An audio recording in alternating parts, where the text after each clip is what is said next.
आता खबर विस्तारान. 50 मतदारसंघांमधल्या 40 मतदारसंघांनी भाजपाचे 23, काँग्रेसीचे 8, अपक्ष 5, MGP 1, गोवा फॉरवर्ड 1, आम आदमी पार्टी 1 आणि RGPचो 1 उमेदवार जैतिवंत जालो.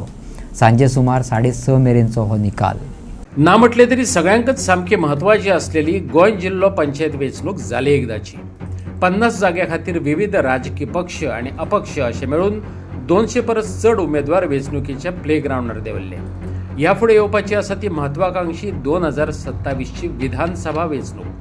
त्याच्या आदी येयल्ले झेडपी वेंचणुकेन कांय समीकरणां स्पश्ट केली. 70.81% मतदान जालें, जेतून 50 मतदारसंघांनी 226 परस चड उमेदवारांनी वांटो घेतलो. भाजपा, काँग्रेस, आप, गोवा फॉरवर्ड, RGP आणि महाराष्ट्रवादी गोमंतक पार्टी म्हटल्यार MGP हे सगळेच पक्ष वेंचणुकेच्या झुजामळार देंवल्ले.